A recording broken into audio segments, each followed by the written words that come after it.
Managing a dev team in a large company is totally different than a startup. Today on Product Driven, we're interviewing Raechel Boston, who's a product manager at Kroger, one of the world's largest grocery stores. We're going to talk to her about her experience working in product in a larger company and some of the struggles, and her past experience at working in a startup and how it is so differently. Check out today's episode of Product Driven.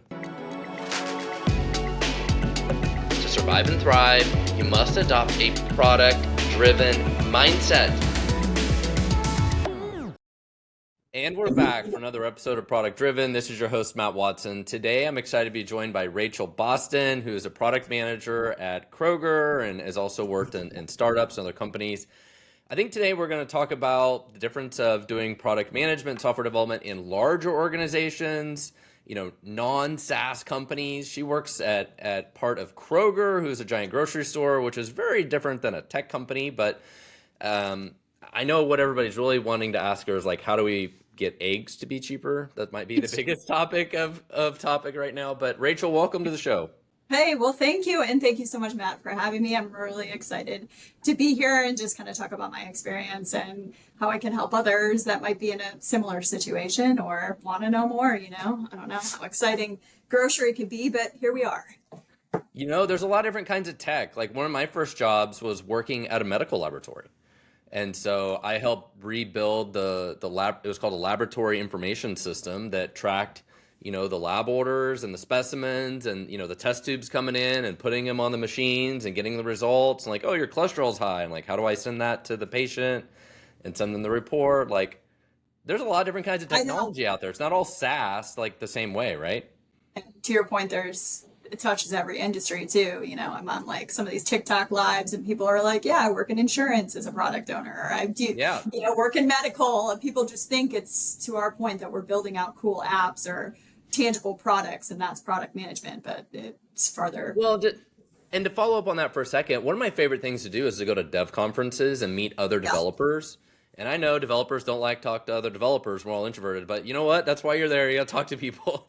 And, you sit down with lunch with some random person and ask them what they do. And I'll never forget one of the guys, this was at Microsoft Build, actually, was up in Seattle.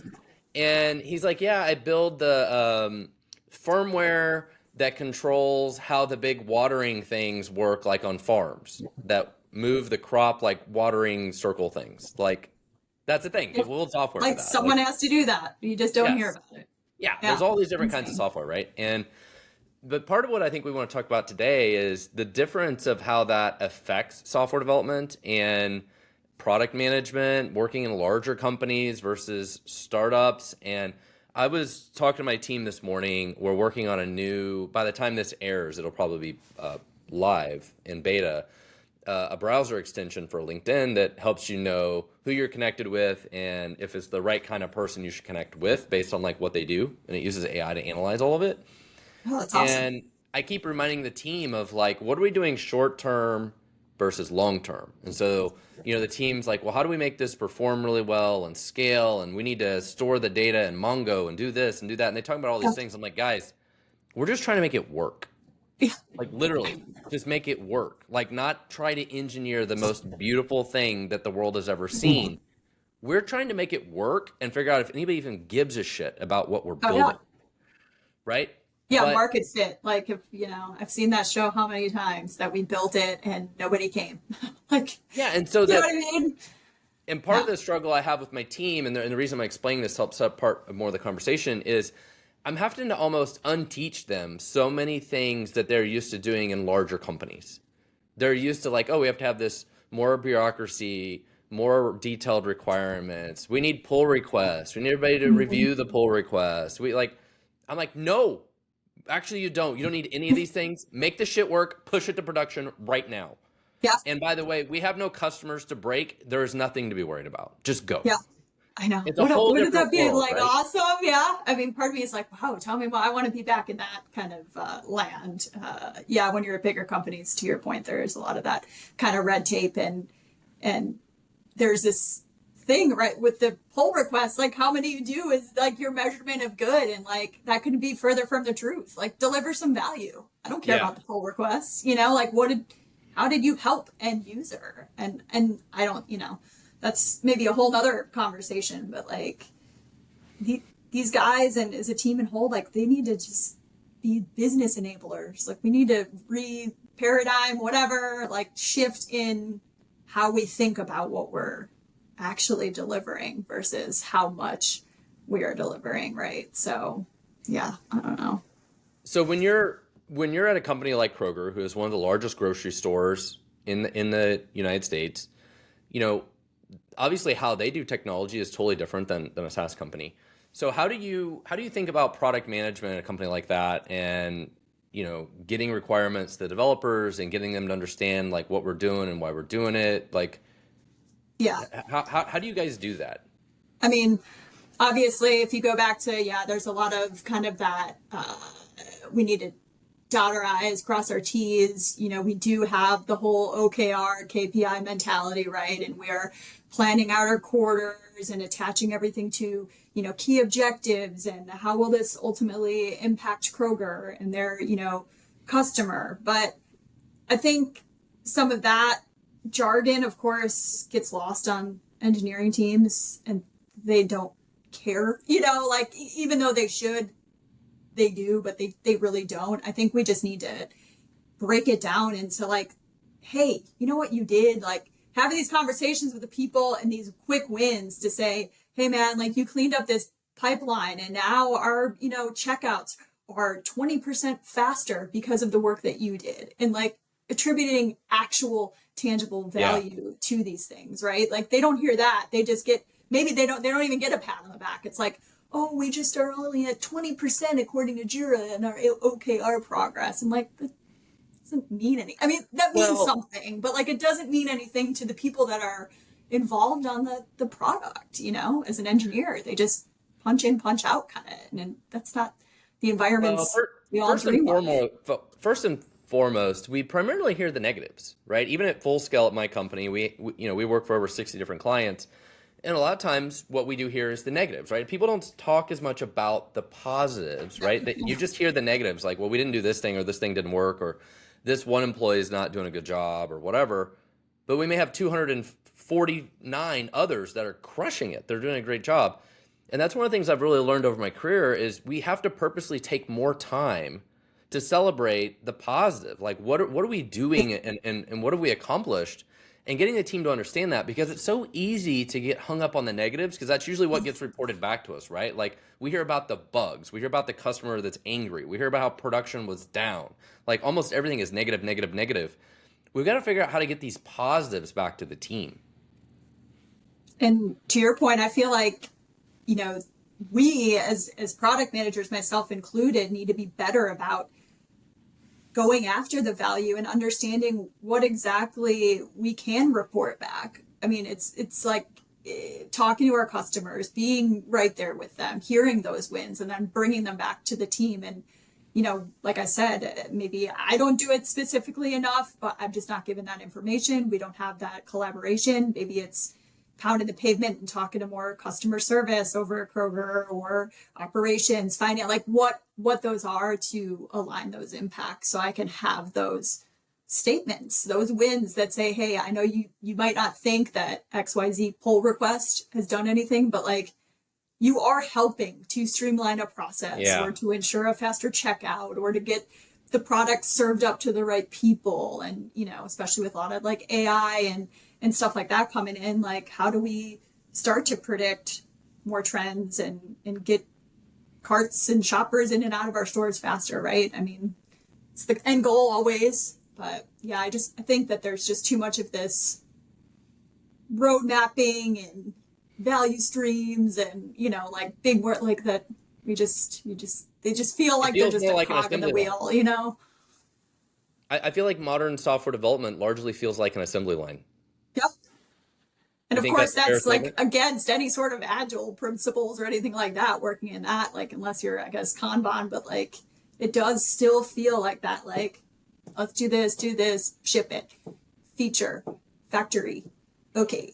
Well, even if you're doing agile and you're changing direction every couple weeks and reprioritizing stuff, it still feels like this assembly line where it's like we get the requirements, the product manager does this part, the product owner does this part, we spend forever writing the requirements, you get the requirements, you have to Yeah. follow the requirements, it goes to testing, it goes to QA, it goes to DevOps, it goes to release, it goes to production, blah blah blah. It's all like very linear, like step by step, like Yeah. assembly line. And everybody, like, back to the problem of like the definition of done, right? Like everybody's definition of done and what they focus on is they're like little microcosm of that bigger chain. And maybe that definition of done needs to include what was the end result as a follow-up, like how did this work impact the whole? Can I get a testimonial? Can I get something that attributes this back to value and that pat on the back? Because it just, to your point, it's just we're creating more output and choosy not outcome and driven and all of that. So yeah, I'm sure it gets frustrating for a lot of people in the larger organizations, but to some people that might be appealing. Maybe you can get lost in the shuffle and kind of show up and punch out, and maybe that's your jam. But I think for true engineers and people that want to build things and build products that unlock value, like They don't want to work there. you're right. I mean, they don't. It's not enticing.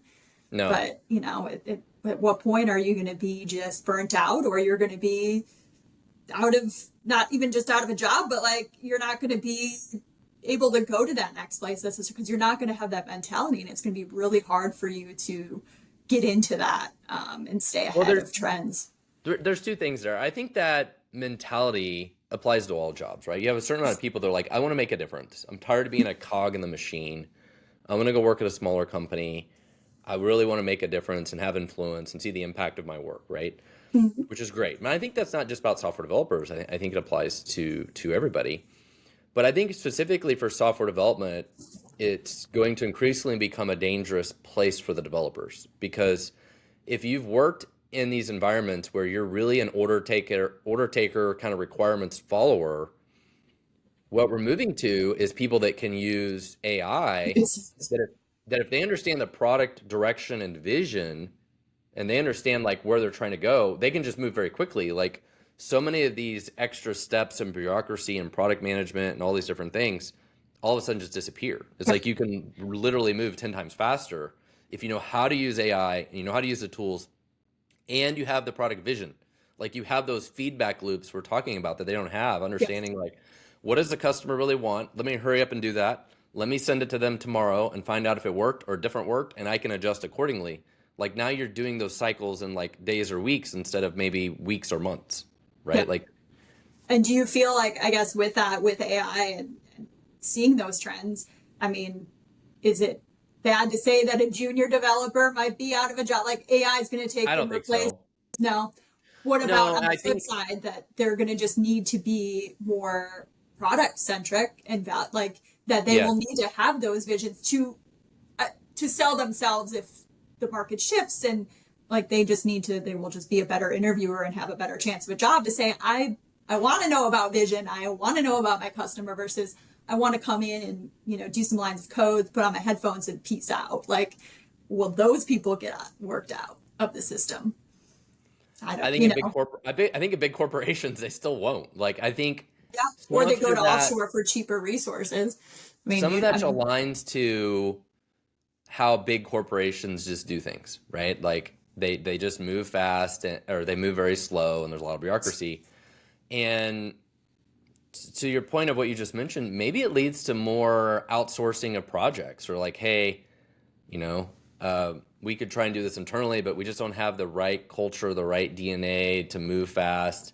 So we're actually better off using some third-party vendor that works that way. And maybe in the past, it was more expensive to use that third party potentially, but there wasn't that big of a gain. Maybe because of AI, maybe the gain is all of a sudden 2, 5, 10 times more. Where it's like, they had smart people, we had smart people. It really, wasn't that different. We just made them in charge of this thing, so we weren't in charge of this thing. But now it's a difference of like, no, they just work in a different way. Yep.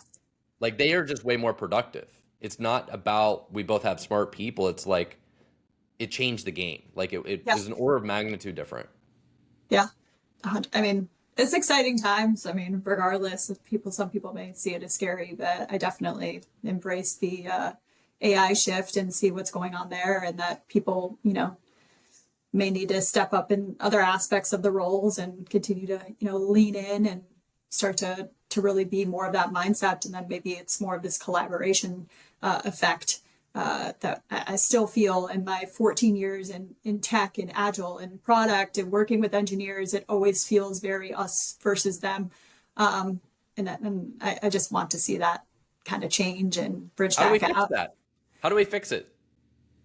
So if I had the answer, I already would have been doing. I mean, you can try. There's probably a lot of different mental. Like I said, it's really about making us all part of this team. That if you were that invested in this product and like it was your own, treat it that way, like this CEO mentality. But people are like, well, it isn't like I don't care. I'm here for a check or whatever else. But if we were all aligned to say we just want to help grow this company, keep the user happy, then it would be beneficial for all of us, regardless of just being an employee.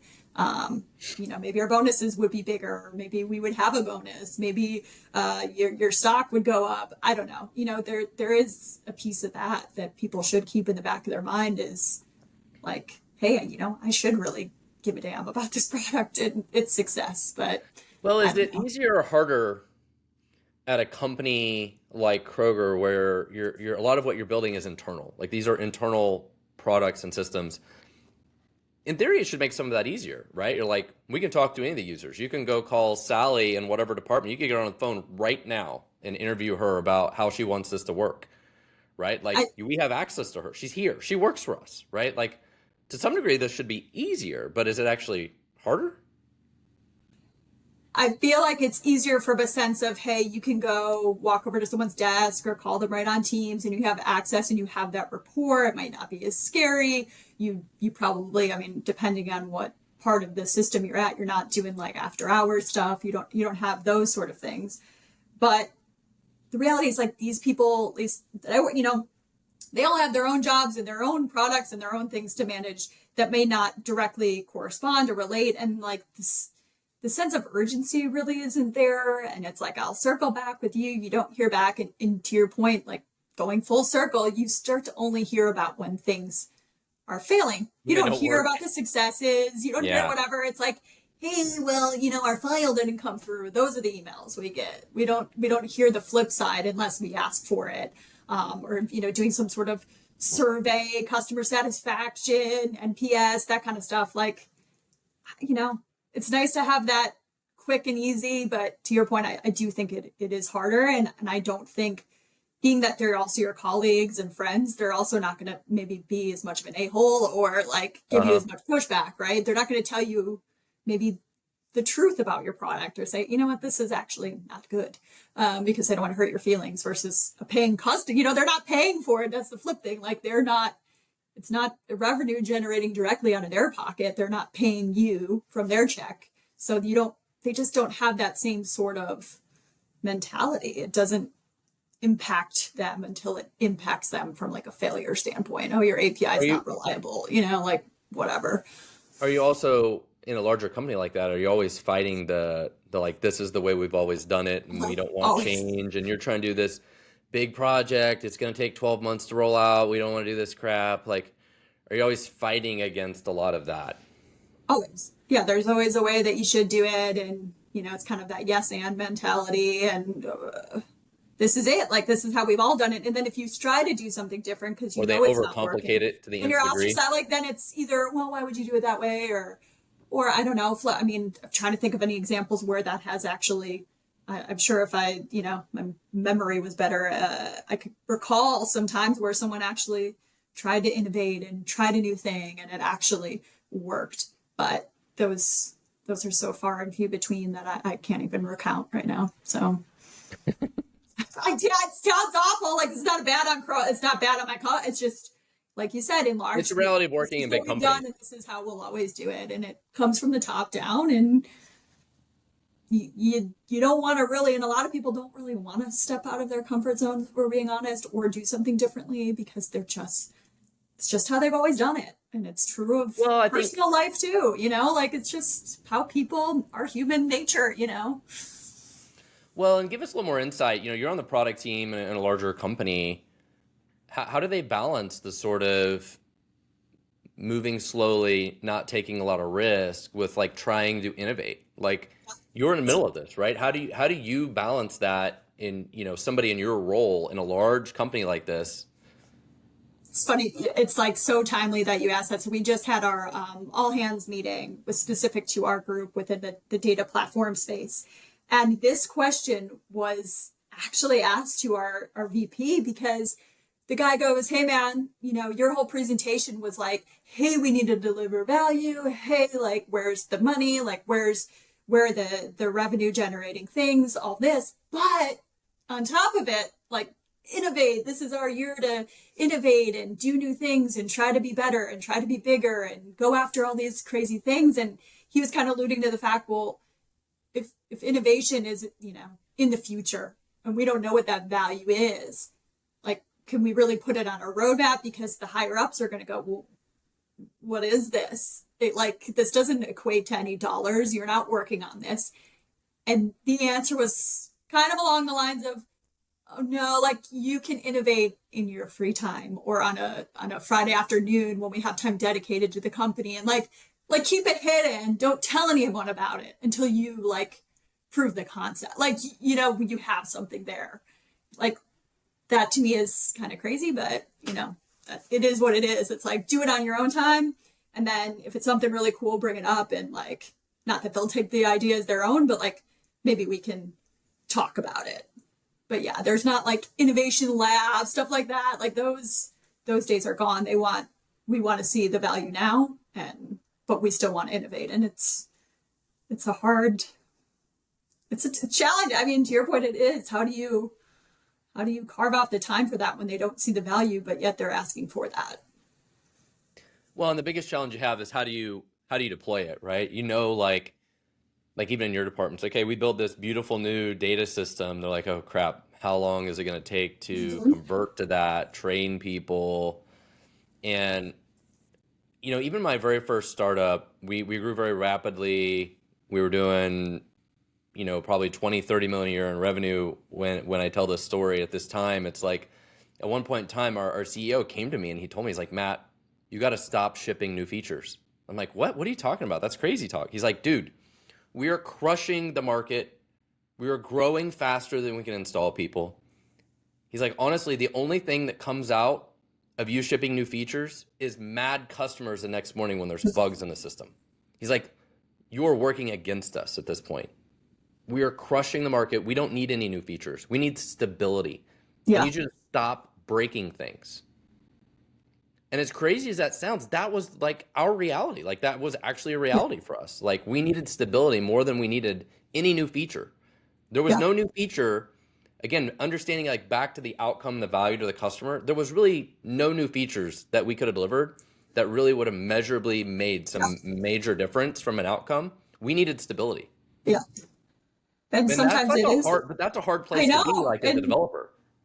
Well, and I work on those teams now even, and it is, as much as we are a cost center, we're not building new things. We are also keeping the lights on. And without these services and stuff and working as they should, people would not get their data. So yeah, some engineer, that's not sexy for them. Like they don't want to work on those kind of support teams, but without them, it's the lifeblood of the organization. But we don't get as much credit because it isn't, and like you said, you feel like, what do you mean? You don't want to do anything new, or you can't innovate, or like, I'm just going to continue to look at customer service issues or whatever. But I mean, those are teams in their own. I mean, that's it. Like you have to have those things. And then you hear these stories like these developers at Facebook or Netflix or whatever, they get paid $500,000 a year to basically do maintenance on one of these systems, by the way. And the big success of their career is like, I helped improve performance by 7% or whatever. It's like, dude, this is just a maintenance project. But basically. Yeah, and like who wants to do that? But plenty of people, I guess you're right. Maybe we're in the wrong market. I don't know. There can be some innovation in that, right? Like maybe they had to do some like really innovative thing to figure out how to make it 7% better. But point is, it's just a different world. I know. And I mean, you gotta stay it's also staying ahead of trends and competitors and all that. And there's a time and place for that, but like that's always ongoing and probably something that people forget about too. And what are they doing and kind of insight you even have to know what they're doing? And yeah, I don't know. It's wild. So the reason that I met you was from your TikTok. Yes. And tell us a minute about TikTok and what you do on TikTok. Why do you do TikTok? Like, there's not a lot of like this kind of content on social. And honestly, I feel like even when I see a lot of this kind of content, I'm like, I'm looking to be entertained right now. Yeah. Not like, so, but I like the type of content that people like you do that it has to be entertaining. Like there has to be some like entertaining or comedy, I think, with the tech part of it. And then it's like my favorite content. Yeah. So tell me about what you're doing. Yeah, so I handle the Scrum Mastery. I started out telling people about what Scrum Masters do, and TikTok, like as a whole, a lot of people aren't even either in our industry. It's very niche, and they're like, the fuck is Scrum Master? Like, what is this? And this sounds awful. And the people that knew what Scrum Masters were, especially engineers, typically don't like them. So I'd get a lot of like hate and virality around my videos around like they're useless and blah, blah, blah.